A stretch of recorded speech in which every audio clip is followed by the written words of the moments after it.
When we remember a time, we remember moments. A kaleidoscope of the sights, the sounds, the emotions that remind us of the way we were.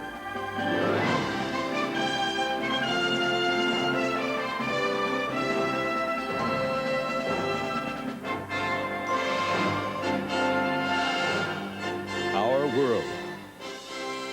It's about time.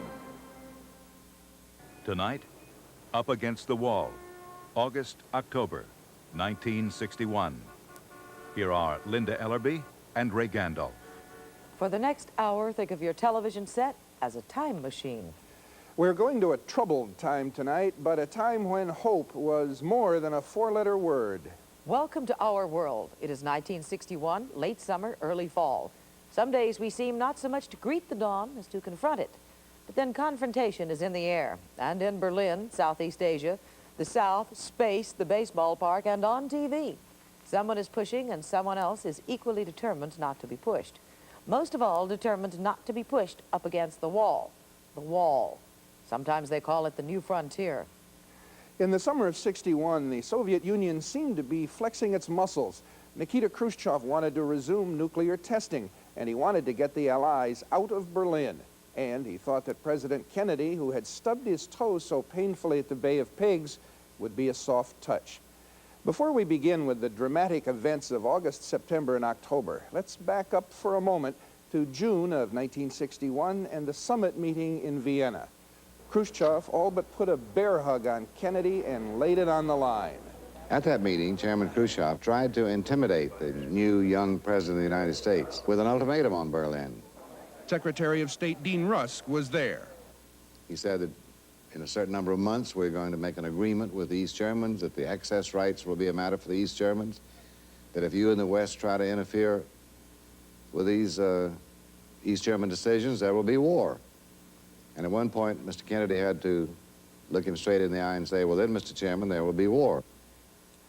Well, there was no war, of course. Khrushchev did not make his separate peace with East Germany. But in August, when we pick up our story, he did order or allow the East Germans to put Berliners, literally, up against the wall. More tension, more refugees. In the first 2 weeks of August, 16,000 people arrive in West Berlin. They all want asylum. Walt Rostow is the deputy director of the National Security Council. People just began to pour out of East Germany through East Berlin to West Berlin, and it was a flow of the ablest people and technicians and all the rest of it. It couldn't go on, and Kennedy thought it through. And he suddenly said, you know, East Germany is bleeding to death, and Khrushchev can't afford that. He's going to have to do something, possibly a wall. Saturday, August 12th, a record 3,300 refugees register at the Marienfeld refugee camp in West Berlin. Daniel Shore is a correspondent for CBS News. I spent all day with camera crew at Marienfeld that day, interviewing the refugees, all of whom said they thought they might be the last people to leave. They seemed to know that something would happen within the next 24 hours.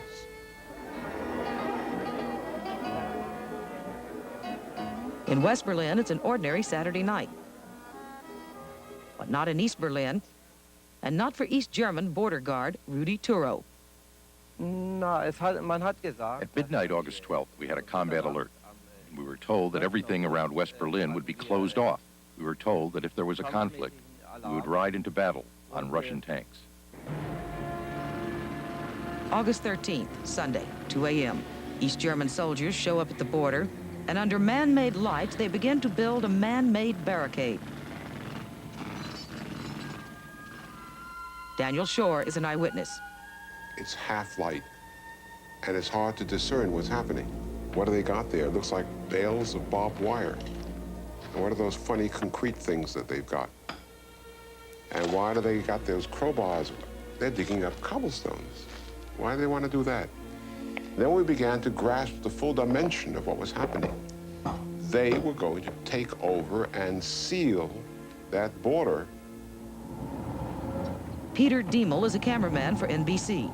They were stringing their barbed wire, and we were very close to them. I was could touch them, and we even spoke. And they were making jokes. I said, well, what's this? And they said, oh, well, we are just doing this so you can't go over our green here, something like that. It was just a very, very relaxed thing. But a few hours later, it became very, very tense. Crowds gather on the west side to taunt the East German soldiers as they build the wall.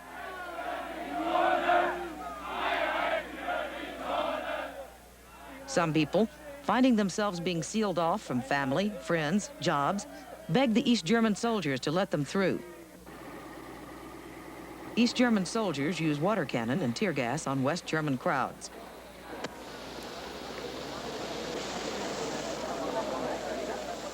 West German police finally are called out to prevent battle between civilians on the west and the soldiers on the east. But where are the Allied armies that occupy West Berlin? Where are the good guys, and why aren't they doing something? It was a tense situation. We didn't know what would happen, but we all thought we would have to fight, because no one believed that the Western Allies would allow us to block off all of East Berlin. Berlin waits because Washington has already made up its mind. Nothing will be done. Not to ensure Berlin won't become a divided city, nor to protect anyone living in the East. President Kennedy has guaranteed freedom, but he meant freedom for those living in the West. We would not fight the wall. If you know that at the end of the road, the West is not going to fight a war in order to knock the wall down in Berlin, then you better not start down that trail.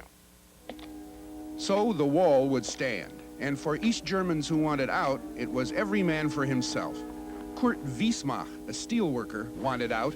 He and his wife made their way to the Teltow Canal on the border of the American sector. We didn't see any guards here, so we decided to swim.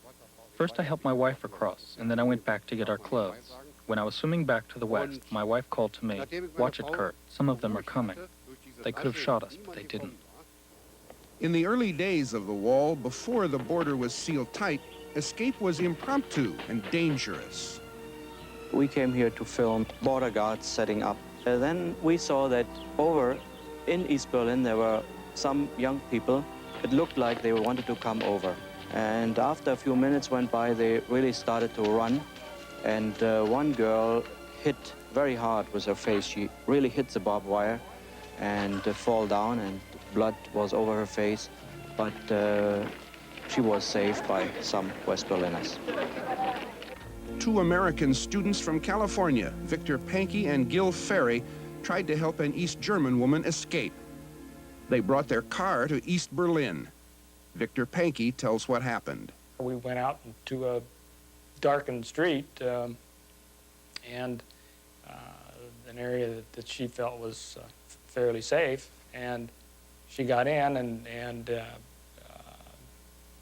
since she appeared to be relatively comfortable, why we decided that we would give it a try. And so from that point, why we went directly to the Checkpoint Charlie crossing. And then they immediately asked to see what's in the car. They asked us to open the hood. We opened the hood, and there she was. The two young men were arrested. After a month, they were tried and sentenced to 2 years in prison. They don't know what happened to the woman. Konrad Schumann was an East German soldier. He was supposed to help close the border, but he saw his chance for freedom, and he jumped at it, and he made it.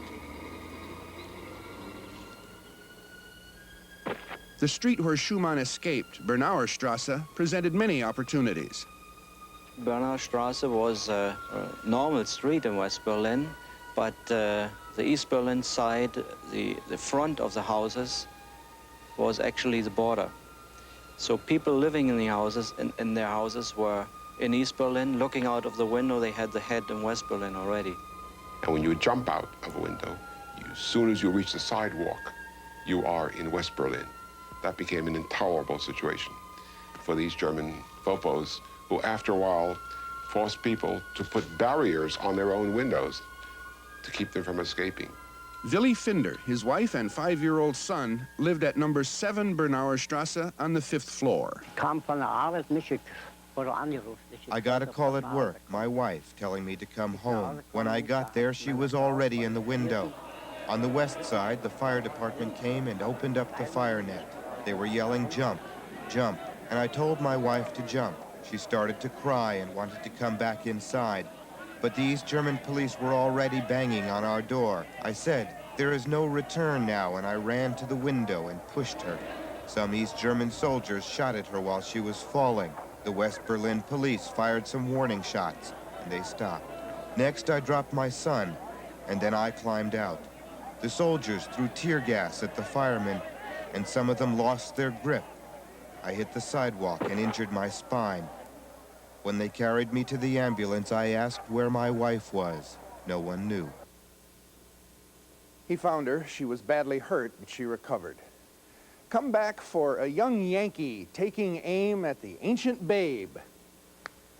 And for all those young babes, babes in arms, who seemed to be taking over America. Our World will be right back. Up Against the Wall, August, October, 1961.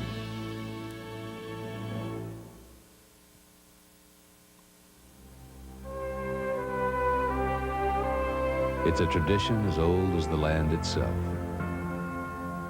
Your country calls, and you come. Your country asks you to give, and you give. And you do it all because you believe in your country. So to all the men and women who serve, Budweiser is proud to return your salute. It's the Subaru Value Celebration! The greatest Subaru deals in Subaru history! Stupendous Subaru savings! That's one Subaru commercial you won't see the rest of. Subaru knows what's really important isn't hoopla, but a great deal on a great car. Like up to $1,500 cash back on a Subaru. With the money you can save now at your Subaru dealer, you can have your own celebration. Up to $1,500 factory cash back on a Subaru. One of the true things about reporters is that they do snack. It's 10:59 and reporter Eric Best has worked up a hunger. When I get hungry, I lose concentration, and my brain says, we are shutting the system down in 30 seconds, whether you're ready or not. Snickers bar, crunchy peanuts, peanut butter nougat, caramel and milk chocolate. I gave Hunger the Snickers. Hunger was satisfied. I did the story. I got through. Packed with peanuts, Snickers really satisfies. Snickers really satisfies you. Winning, it's easy. Give 110%, expect 110%. From yourself, everyone, everything. Speed Stick deodorant gives 110%. That's its edge. Why? It has no alcohol, and alcohol evaporates. Speed Stick protection doesn't evaporate even after 24 hours. Glides on dry in just a few strokes. That's 110% protection. Speed Stick deodorant, the wide stick. That's your edge. Friday, Let's look out! a game show that kills contestants gets sledgehammer. Let's give this guy his cancellation notice. Followed by Mr. Belvedere. Then, Albert Finney, Gregory Hines, Wolfen. Tomorrow. Don't let it be forgot that once there was a spot for one brief shining moment. That was known as Camelot. Camelot, the ideal kingdom of Arthur, the idealistic king. Camelot was a legend. And in 1961, Camelot was a Broadway hit musical and a metaphor. Except we had no king. We had instead a belief in the idealism of John Kennedy, who had his own dragons. The Berlin Wall, the space race, the South. Could he pull it off and save the land? And meanwhile, what do the simple folk do? Well, there's always baseball. Who put the bomb in the bomb, the bomb, the bomb? Who put the ram in the ram-a-lam-a ding-dong? Who put the bomb? In 1961, the backs up against the wall in baseball belonged to outfielders. Who was that man? I'd like to shake his hand. The guys hitting most of the home runs were Roger Maris and Mickey Mantle, both making a run at Babe Ruth's record of 60 homers in one season. Their effort was tracked every day, pitch by pitch. Well, they started writing about it probably about the middle of the season. You could see that both of us was going to have a lot of home runs. Mel Allen was a Yankee broadcaster. There was a play on Broadway that year called Dial M for Murder. And being a broadcaster, you know, and full of corn every now and then, what better than to say, here they come, the M&M boys, dial M for murder. It wasn't just Mantle and Maris. Baseballs seemed to be flying out of the parks in carload lots that summer. So the New York Times commissioned some engineers to see if there was more rabbit in the ball. Baseballs were fired from a small cannon and compared with those of yesteryear. They were dissected to see what was inside. They looked and acted pretty much like the old balls. But one important thing was different. 1961, the first year of expansion in the American League, was the first year of the 162-game schedule instead of 154. Many believed that a record set in those 8 extra games would be tainted.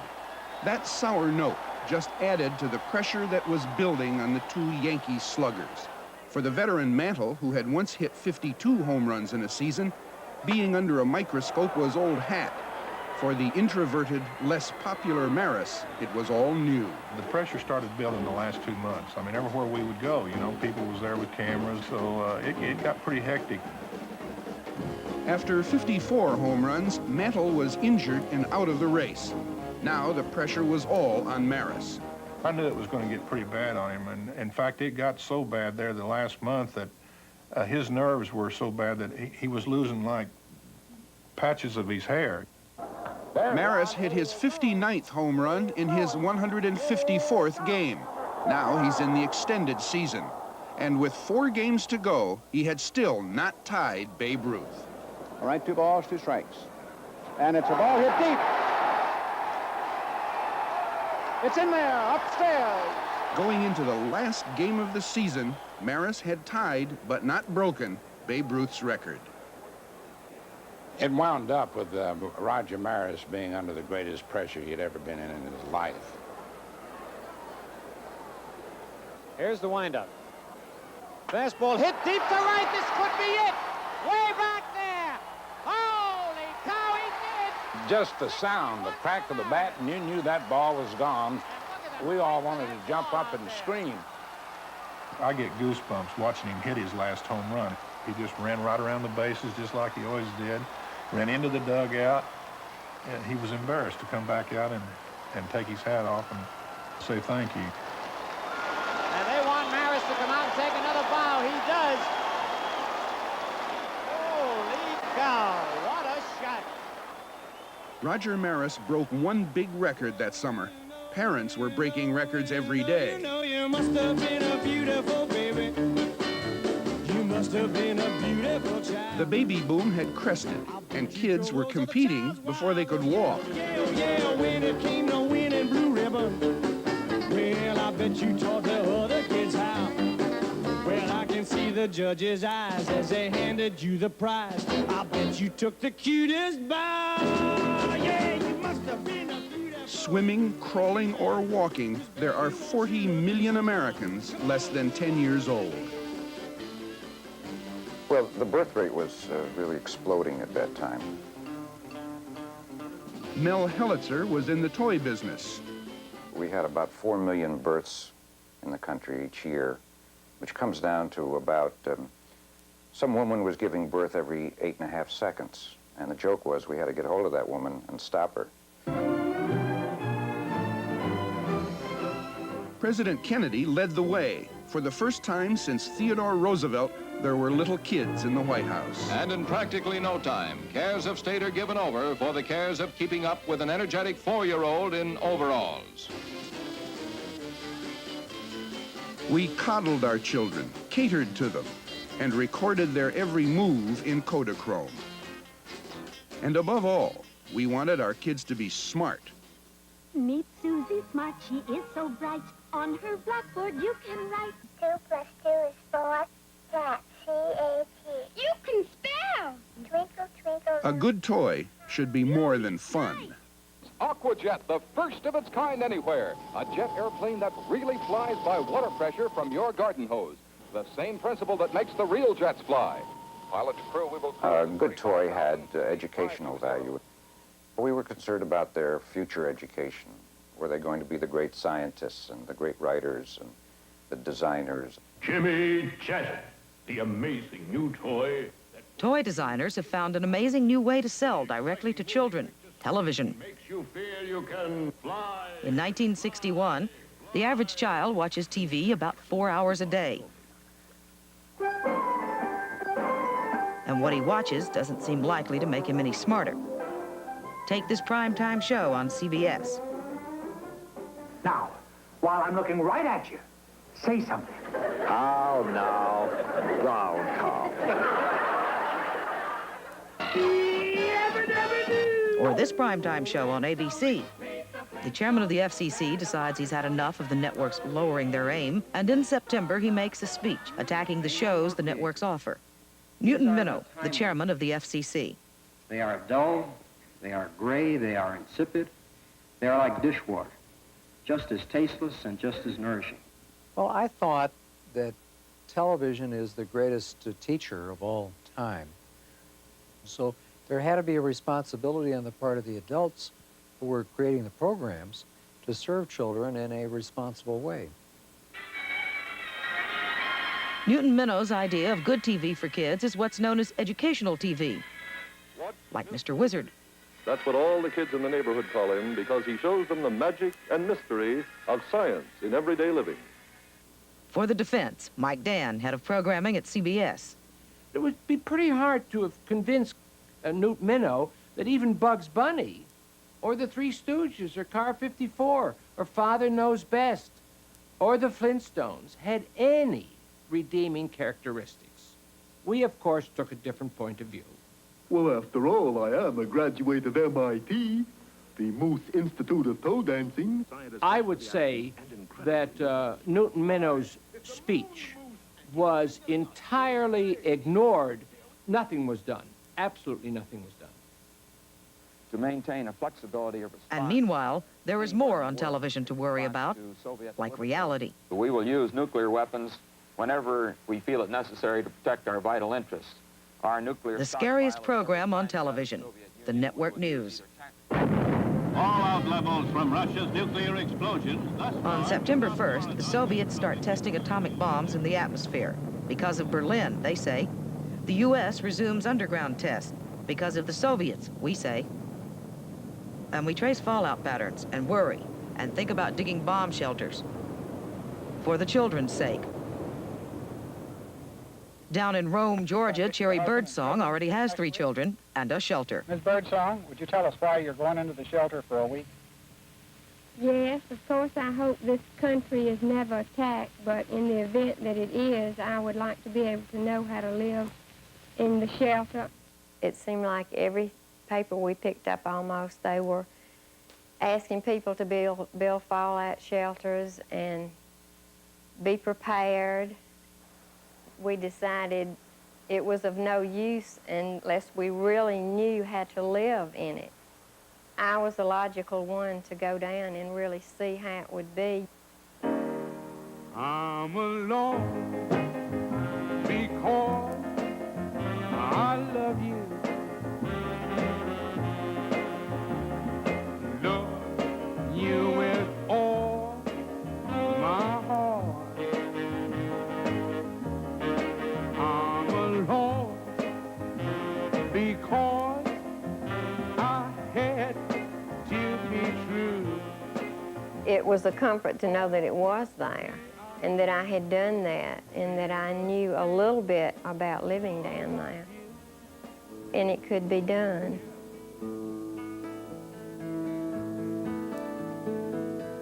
Where have all the flowers gone? Long time passing. A new political movement takes shape under the threat of a mushroom-shaped cloud.